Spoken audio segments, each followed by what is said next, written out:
Vinyl community, how's it going? Gonna make what I hope is, fingers crossed, a brief clip. I just want to catch up on some things. I've been getting some stuff in the mail and buying some stuff, and going to have a live opening as well. Ooh, those are always fun, aren't they? The potential for danger and bloodshed is always there, as Cool Ranch Dressing knows. So. But let me start off with some things I've been getting in the mail. I've been talking with, been ordering a few things through Derek, and we got the Conduits InDreama split.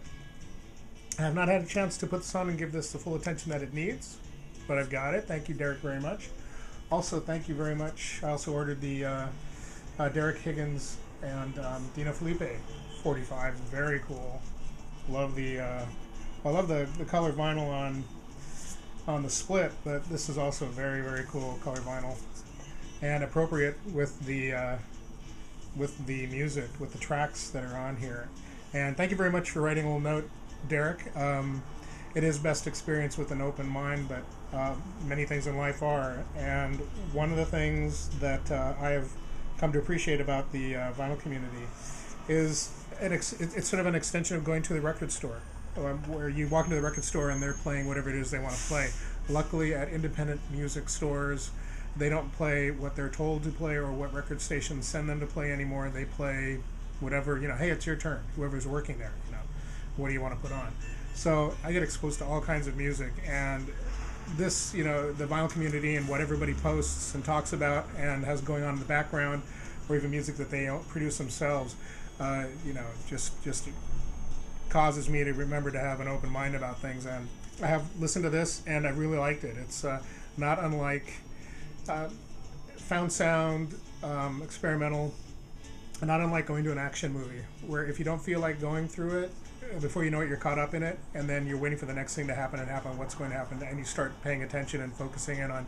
And that's exactly what you do with this. And I actually really quite enjoy this. This is a really interesting piece of work on both sides. So thank you very much, Derek, for that. And thank you for the extra little VCLT, the CD of Kleeman, which I haven't had a chance to listen to, but I will. Like I said, I've been getting a lot of things in. I've been buying some stuff, and I do that. I get it's like a log jam of stuff, and it's like I can't listen to this all at once. But I've been, like I said, I've been getting a lot of things, and I very much appreciate that, Derek. Thank you very much. Let's see. Let's try to not do another 35-minute post, Gary. Couple things that I've been getting recently. Yesterday I went out to Sonic Boom, and I even shot a little bit of Sonic Boom from the outside and going in, but I didn't put that in, include that with the post. I was thinking about doing. I still might. I don't know, because I've never really featured Sonic Boom, but this is a Yoko Ono 12-inch, 2 songs, one with Flaming Lips, one with Polyphonic Spree. And what's very cool about this, I didn't realize this until last night. I was looking through eBay, and I'm looking at it, and I just looking through Yoko Ono. Someone I just recently, I saw someone posting a comment on someone else's post, and I didn't recognize the name, and I went to their channel, their page, and there was a whole bunch of entries. So I subscribed to them, and he was going on. Oh gosh, what's his name? I feel terrible about not having this up. See, I'm not prepared. This is going to go on to be a 40-minute clip again. But doggone it. Oh, hopefully he's posted again. But all I remember is there was some question as to how his name was being pronounced, and it was H-U-Y. So, but it was like rhymed with tree, so it's Hui with an H in front, or something like that.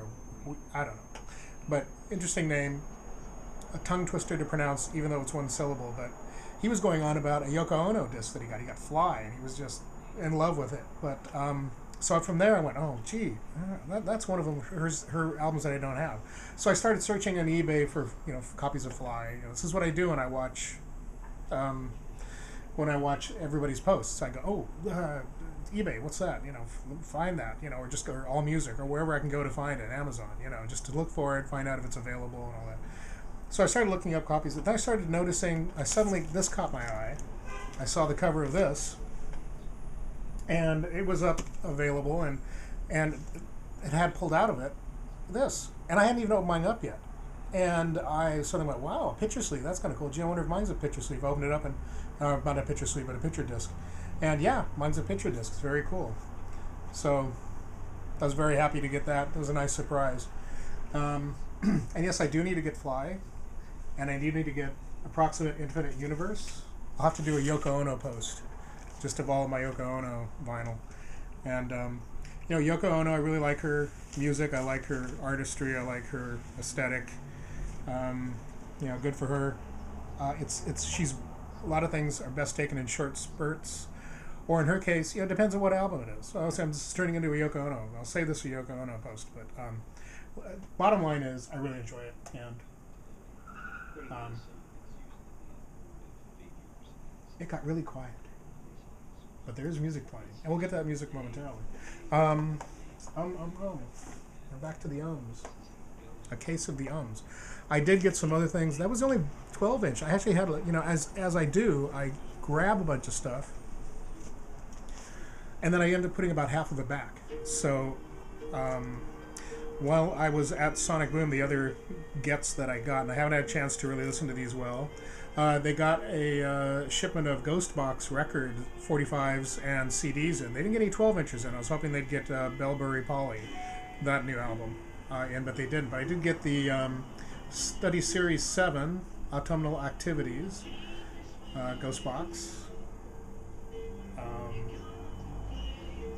So there's that one, and this is, I think that's 7? Yeah, that's Series 7, this is Series 5. They didn't get Series 6 in, for whatever reason, I don't know why, but, so I was happy to get these, though. This is, this is Hintermass, and that's the name of the band on this single, and Pie Corner Audio with the Advisory Circle is on this single. So those are two new 45s. And I started going through the used 45 bins and found a bunch of fun stuff. I don't know if anybody's a Level 42 fan or not, but I'm kind of a big fan of Level 42. I'm trying to remember the name of the bass player, Mark. I just remember the one name, Mark. Maybe it's on here. Maybe it's not even Mark.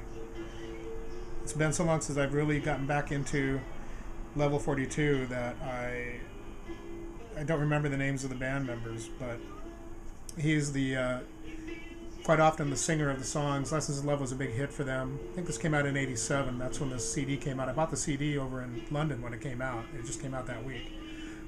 50 cents, and it's in perfect condition, the US copy. So that was kind of an easy grab to get.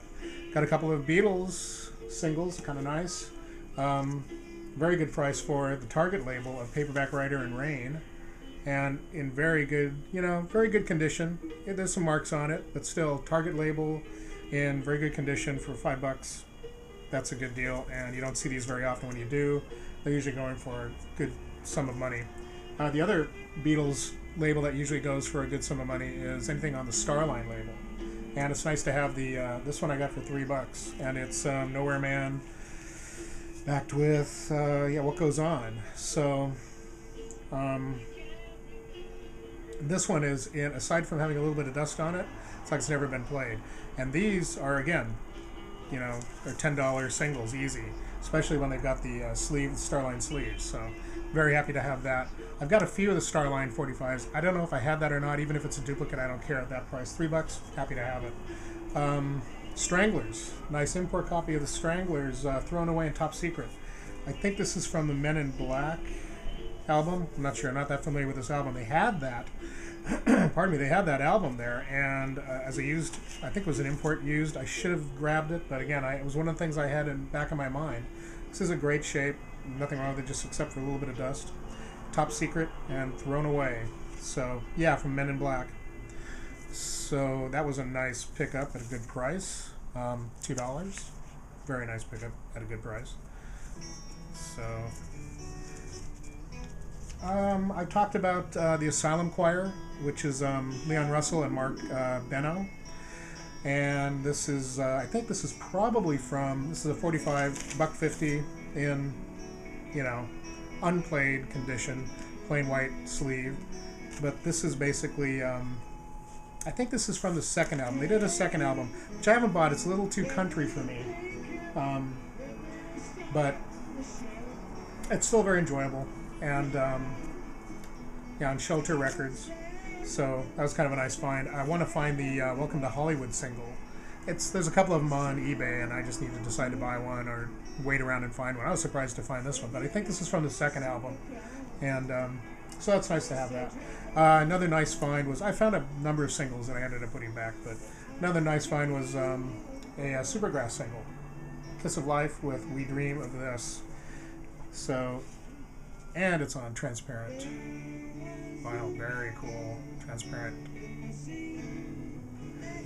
vinyl. Always a bonus when you can see through things. So that's kind of what I got at Sonic Boom yesterday.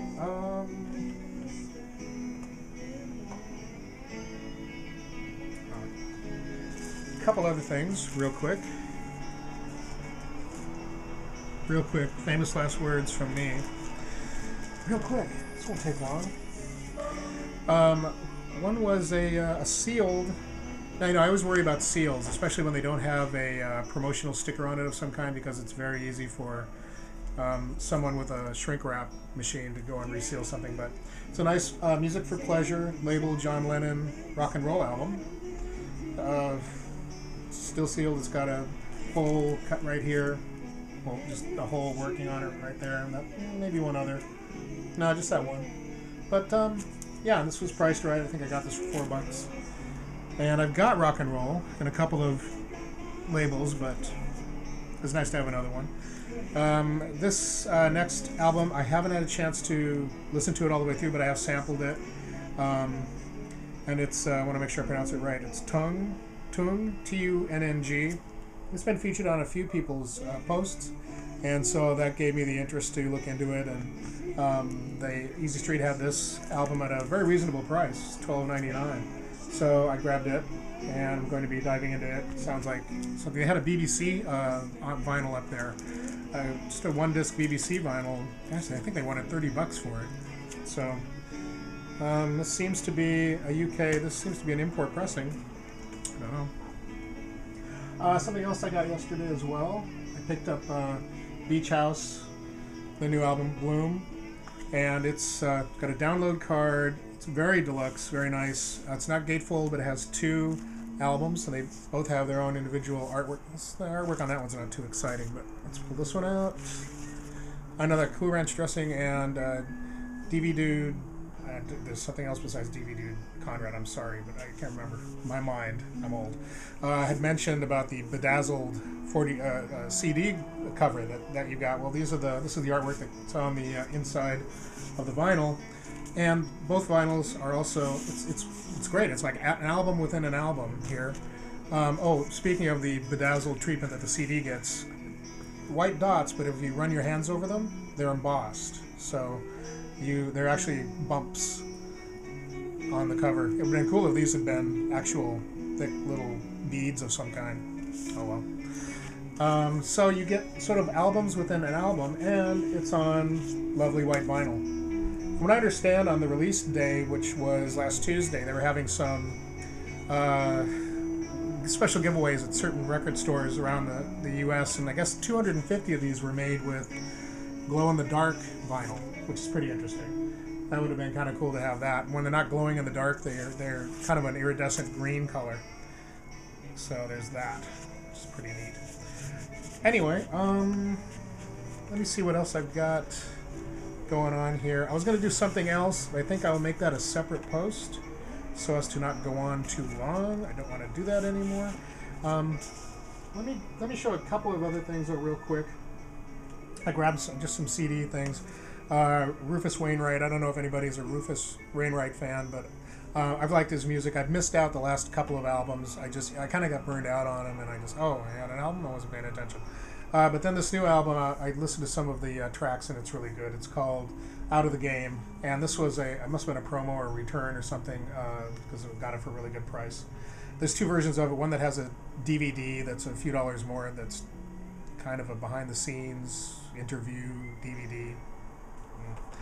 The music is fine. it's a very good album. It reminds me of his first two albums that he put out. Let me see some other things I picked up. Oh yeah, Circus Days site compilation. Right now there's a box set of 6 CDs called Circus Days, and it's out on 2 different labels, and it's 2 different covers. Very strange, very crazy. But I figured that they usually have the actual individual CDs prior to boxing them up and releasing, you know. So I found Volume 3 for like $6. You get 6 CDs in the box set for around $55 to $60 if you were to buy it, most places. And when you look at the track listing, each CD individually has 18 tracks. Well, you know, Volume 3 here has got 28 tracks on it. And I tried to compare it to the discs that were in the box, and they didn't just take these discs and put them in the box. They've got different running orders. So this is only $6, and I figured, you know, it's a good sampling of what the box set might be. It's on Bam Caruso Records. So Circus Days, UK Psychedelic Obscurities, 66 to 70. This is Volume 3. I think they went up to a volume. They have Volume 1 and 2 together that I've looked up. They have 1 and 2 together, Volume 3 by itself, and then Volume 5 and 6 together. So that's 5 discs. 1, 2, 3. Oh, in a Volume 4 somewhere individually by itself. That's right. Forget there's a little number there between 3 and 5. You know, I have to give this a listen to. I've got this on iTunes now, and I haven't had a chance to listen to it. A lot of this stuff I've just barely played a few tracks off of Rufus, and that was it. Another thing, a couple other things when I was at Sonic Boom, I was just started to thumb through the recent used CDs, and for $3 I got a Bjork. I think it's a promo disc for her first album. I don't know if this was released at the time of the first album or not. Maybe it was. I was thinking maybe it had been re-released or something, but I don't see any other. No, it all says 1993 back here, because this has got 6 tracks on it, and it has a number of things that are not on the album. LP version, then there's a Underworld remix, and then a non-toilet mix. Can't wait to hear that. Anglo-American Ascension. Okay, that doesn't say LPs, and a couple of things that aren't on the, and then unavailable on LPs. So this is kind of a special little promo thing that came out when her first album came out. So anyway, looking forward to putting that in and giving that a listen to. And then when I got up to pay for everything at Sonic, they had a stack of the, I don't know if you've seen the Trojan label or the ska boxes that they've got out. Usually pretty inexpensive, and they got 3 CDs in each one. Relatively inexpensive. Well, they had a whole bunch of those. A couple that I kind of wish I'd bought now. I couldn't remember which ones I had and which ones I didn't. But I ended up grabbing the history box, History of Trojan Records, Volume 2, 72 to 295. So now if I just pick up Volume 1, I'll be a happy camper. But this is only $10.99. So that I couldn't walk away from, even though I had walked away from some other things earlier. So that's it. In the mail I got my final Procol Harum remaster on CD. Procol Harum Something Magic. I've heard this is very good. Looking forward to listening to it, and this is pretty much finishes out my collection of all their remasters of their earlier material. So anyway, that's it. Hopefully this didn't go 40 minutes. It probably did. And I will make another post on what I was going to do along with this one separately. So take care, and have a good evening. Bye. Oh, let's go into Beach House. Oh, I like this side better. No, let's do the clouds. Thanks, Rob.